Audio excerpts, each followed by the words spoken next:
இந்த பழனியுடைய சாலையோர வியாபாரிகளை வெளியேற்றியது யார்? பழனி கோவிலிலே கும்பாபிஷேகம் நடைபெற்ற போது ஆகம விதி பின்பற்றப்படவில்லை என்று அங்க பழனி கோயில் மேலேயே குதித்து ஆர்ப்பாட்டம் நடத்தினார்கள். ஆனால் இதே முருகன் படத்தை மதுரை நகரத்தினுடைய வீதிகள்ல எந்த ஆகமதியும் பின்பற்றாமல் அறுபடை வீட்டையும் பழனியினுடைய மதுரையினுடைய தெருக்களில் அமைத்து தமிழ்நாட்டு மக்களை பூரா அழைத்து வந்து ஏமாற்றிய கும்பல் தான் பாஜகவினுடைய சங் பரிவார கும்பல். அமித்ஷா இடுகிற கட்டளையை நிறைவேற்றக்கூடியவராக எடப்பாடி பழனிசாமி அவர்கள் மாறி இருக்கிறார். யார் கூட்டணியில் சேர்க்க வேண்டும் என்பதையே அமித்ஷா தான் தீர்மானிக்கிறார். பழனியில நம்முடைய நாடாளுமன்ற உறுப்பினர் நிதியிலிருந்து 50 லட்சம் ரூபாய் ஒதுக்கீடு செய்து சிசிடிவி கேமரா மாட்டி இருக்கிறோம். ஆகவே இந்த சிசிடிவி கேமரா மாற்றப்பட்ட பிறகு இங்கே குற்றச்செயல்கள் என்ன குற்றச்செயல் நடந்தாலும் 1 மணி நேரத்திற்குள்ளாக குற்றத்தை கண்டுபிடிக்கிற வாய்ப்பை இன்றைக்கு உருவாக்கி கொடுத்திருக்கிறோம். நகரமாக தொடர வேண்டும் என்று சொன்னால் நீங்கள் வாக்களிக்க வேண்டிய சின்னம் அறிவால் சுத்திய நட்சத்திர சின்னம். மதச்சார்பற்ற முற்போக்கு கூட்டணியுடைய தோழர்களே, உங்கள் அனைவருக்கும் பணிவான வணக்கத்தை நான் இந்த நேரத்தில் தெரிவித்துக் கொள்கிறேன். நடைபெறக்கூடிய 2026 சட்டமன்ற தேர்தலில் நம்முடைய பழனி தொகுதியினுடைய வேட்பாளராக அன்பு தோழர் என் பாண்டி அவர்கள் இங்கே மார்க்சிஸ்ட் கம்யூனிஸ்ட் கட்சியின் சார்பிலே முன்னிறுத்தப்பட்டிருக்கிறார். தோழர் என் பாண்டியை பொறுத்தவரை இந்த மாவட்ட மக்களுக்கும் இந்த பழனியினுடைய மக்களுக்கும் என்றைக்கும் அந்நியமானவர் கிடையாது.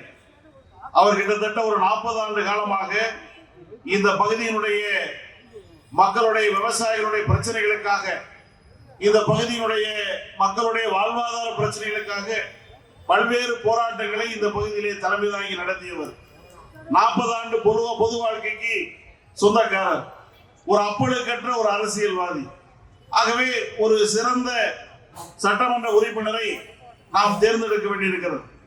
ஏற்கனவே இந்த தொகுதியினுடைய சட்டப்பேரவை உறுப்பினராக இருந்த மரியாதைக்குரிய அன்பு சகோதரர் ஐ.பி. செந்தில்குமார் அவர்கள் கடந்த 10 ஆண்டு காலத்திலே இன்றைக்கு பழனி நகரத்தில் மிகப்பெரிய அளவுக்கு பணிகளை, மிகப்பெரிய அளவுக்கான மக்கள் பணிகளை முன்னெடுத்து சென்றிருக்கிறார். இதோ இங்கே நம்முடைய நகர்மன்ற தலைவர் அவர்கள் குறிப்பிட்டதை போல ஏராளமான பணிகள் இந்த தொகுதியில் நிறைவேற்றப்பட்டிருக்கிறது. கொடைக்கானலில் இருக்கக்கூடிய வெள்ளகவி என்ற கிராமத்திற்கு சுதந்திரம் வாங்கி இவ்வளவு ஆண்டு காலத்திற்கு பாதை வசதியே இல்லாத அந்த வெள்ளகவி என்ற கிராமத்திலே அந்த கிராமத்திற்கு பாலங்கள் கட்டி சாலை அமைத்து கொடுக்கிற பணியை செய்ததோடு மட்டுமல்லாமல் கொடைக்கானல் அந்த பகுதிக்கு மட்டும் கிட்டத்தட்ட ஒரு 150 கோடிக்கு மேற்பட்ட பணிகளை கொடைக்கானல் பகுதிக்கு மட்டுமே செய்திருக்கிறார். இங்கே நம்முடைய அரசு மருத்துவமனை, தலைமை மருத்துவமனை இங்கே உருவாக்கப்பட்டிருக்கிறது. நம்முடைய ரயில்வே பாலம் நீண்ட காலமாக இந்த பகுதி மக்களுடைய கோரிக்கையாக இருந்த தாராபுரம் சாலையிலே ரயில்வே மேம்பாலம் அமைப்பதற்கான பணியை நானும் நம்முடைய மரியாதைக்குரிய சட்டமன்ற உறுப்பினர் அவர்களும் இணைந்து அந்த பணியை இன்றைக்கு அடிக்கல் நாட்டி துவக்கி இருக்கிறோம். ஆகவே பழனி நகர மக்களுடைய வாழ்வாதார பிரச்சனைகள் எல்லாம் நாங்கள் தலையீடு செய்திருக்கிறோம். இங்கே பழனியினுடைய சாலையோர வியாபாரிகள், இந்த பழனியுடைய சாலையோர வியாபாரிகளை வெளியேற்றியது யார்? அவர்கள் சொல்லுவார்கள் இந்து சமய அறநிலைத்துறை வெளியேற்றியது என்று. ஆனால் அதற்கு காரணம் என்னன்னா, இங்கே திருத்தொண்டர் ராதாகிருஷ்ணன் என்று சொல்லக்கூடிய ஒரு சங் பரிவார் அமைப்பை சார்ந்தவர் நீதிமன்றத்திலே வழக்கு தொடுத்து அந்த நீதிமன்ற உத்தரவின்படிதான் கிருவீதியினுடைய சாலையோர வியாபாரிகளை இங்கே அப்புறப்படுத்தினார்கள். ஆகவே சாலையோர வியாபாரிகளுடைய வாழ்வாதாரத்தை பாதுகாக்க வேண்டும் என்பதற்காக நாடாளுமன்ற உறுப்பினராக இருக்கக்கூடிய நானும், சட்டமன்ற உறுப்பினராக இருந்த அன்பு சகோதரர் செந்தில்குமார் அவர்களும் நம்முடைய தமிழ்நாட்டினுடைய முதலமைச்சர் அவர்களே சந்தித்து தலைமைச் தலைமையிலேயே ஒரு குழு கூட்டத்தை நடத்தி அந்த சாலையோர வியாபாரிகளை பாதுகாப்பதற்கு தனியாக ஒரு இடத்தை சாலையோர வியாபாரிகளுக்கு ஒதுக்கி தர வேண்டும் என்று முடிவை செய்திருக்கிறோம். கிட்டத்தட்ட ஒரு 58 ஏக்கர் நிலம் அறநிலைத்துறையால் கையகப்படுத்தப்பட்ட பிறகு அந்த இடத்திலே இங்க இருக்கக்கூடிய டூரிஸ்ட் பஸ் ஸ்டாண்டை மாத்திட்டு அந்த இடம் முழுவதும் சாலையோர வியாபாரிகளுக்கு நிரந்தரமாக கடை வைப்பதற்கான ஏற்பாட்டை செய்து கொடுப்பதற்கு செய்திருக்கிறோம். இங்கே சாலையோர வியாபாரிகளை வெளியேற்றியவர்கள் பாஜகவை சேர்ந்தவர்கள், சங் பரிவார அமைப்பை சேர்ந்தவர்கள், பழனியிலே தொடர்ந்து பிரச்சனைகளை உருவாக்கி கொண்டிருப்பவர்கள். பழனி கோவிலிலே கும்பாபிஷேகம் நடைபெற்ற போது ஆகம விதி பின்பற்றப்படவில்லை என்று அங்க பழனி கோயில் மேலேயே குதித்து ஆர்ப்பாட்டம் நடத்தினார்கள். ஆனால் இதே முருகன் படத்தை மதுரை நகரத்தினுடைய வீதிகளில் எந்த ஆகமதியும் பின்பற்றாமல் அறுபடை வீட்டையும் பழனியினுடைய அந்த மதுரையினுடைய தெருக்களில் அமைத்து தமிழ்நாட்டு மக்களை பூரா அழைத்து வந்து முருகனுடைய அறுவடை வேட்டையும் ஒரே இடத்துல பார்க்க வாங்கன்னு ஏமாற்றிய கும்பல் தான் பாஜகவினுடைய சங் பரிவார கும்பல். இன்றைக்கு பாஜகவினுடைய ஆடுகிற அவர்கள் இடுகிற உத்தரவுக்கு ஆடுகிற கட்சியாக இன்றைக்கு அதிமுக மாறி இருக்கிறது. அமித்ஷா இடுகிற கட்டளையை நிறைவேற்றக்கூடியவராக எடப்பாடி பழனிசாமி அவர்கள் மாறி இருக்கிறார். ஆகவே எடப்பாடி பழனிசாமி அவர்கள் அதிமுகவுடைய பொதுச் செயலாளராக இருந்தாலும் அவர் எந்த முடிவையும் சுயமாக எடுக்க முடியாது. யார் கூட்டணியில் சேர்க்க வேண்டும் என்பதையே அமித்ஷா தான் தீர்மானிக்கிறார். ஆகவே தமிழ்நாட்டினுடைய நலன்களை பற்றி கொஞ்சம் கூட கவலைப்படாத கட்சியாக அதிமுக இருந்து கொண்டிருக்கிறது.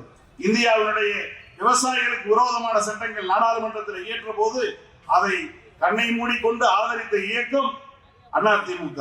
தொழிலாளிகளுக்கு விரோதமான அந்த லேபர் கோடை அதை நீக்குவதற்கான நடவடிக்கை எடுத்த போது அதற்கு ஆதரவு தெரிவித்த இயக்கம் அதிமுக. ஆகவே அதிமுக என்ற இயக்கம் இன்றைக்கு பாஜகவினுடைய அடிமை திமுகவாக மாறி இருக்கிறது. ஆகவே பாஜகவினுடைய அடிமையாக இருக்கக்கூடிய அதிமுகவுக்கு நீங்கள் வாக்களித்தால் பாஜகவுக்கு வாக்களித்ததாக தான் அர்த்தம். தமிழ்நாட்டு நலன்களை தொடர்ந்து புறக்கணித்துக் கொண்டிருக்கக்கூடிய இயக்கம், நம்முடைய தமிழ்நாட்டினுடைய கல்வி நிதியை முடக்கி வைத்திருக்கக்கூடிய இயக்கம், தமிழ்நாட்டினுடைய ஜல்சக்தி நிதியை நிறுத்தி வைத்திருக்கக்கூடிய இயக்கம் பாரதிய ஜனதா கட்சி.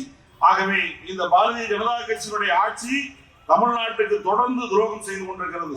எதிர்கட்சி ஆளக்கூடிய மாநிலங்களுக்கெல்லாம் அவர்கள் தொடர்ந்து துரோகம் செய்து கொண்டிருக்கிறார்கள்.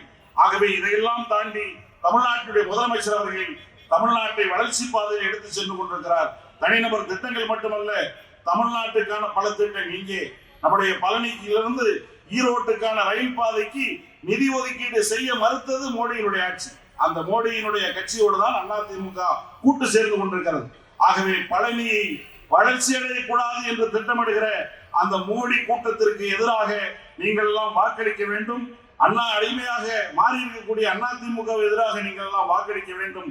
விவசாயிகளுடைய உற்ற தோழனாக இந்த பகுதியினுடைய மக்களோடு பிரச்சனைகளில் இரண்டரை கலந்திருக்கக்கூடிய நம்முடைய வேட்பாளர் மார்க்சிஸ்ட் கம்யூனிஸ்ட் கட்சியினுடைய வேட்பாளருக்கு நீங்கள் எல்லாம் வாக்களிக்க வேண்டும். நாடாளுமன்ற உறுப்பினராக என்னை நீங்கள் தேர்வு செய்த போது தமிழ்நாட்டிலேயே கூடுதலான வாக்கு சதவீதத்தில் வெற்றி வாய்ப்பை ஏற்படுத்தி கொடுத்தீர்கள்.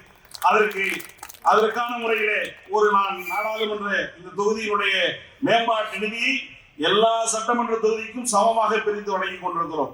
இதோ இங்கே பழனியில நம்முடைய நாடாளுமன்ற உறுப்பினர் நிதியிலிருந்து 50 லட்சம் ரூபாய் ஒதுக்கீடு செய்து சிசிடிவி கேமரா மாட்டி இருக்கிறோம்.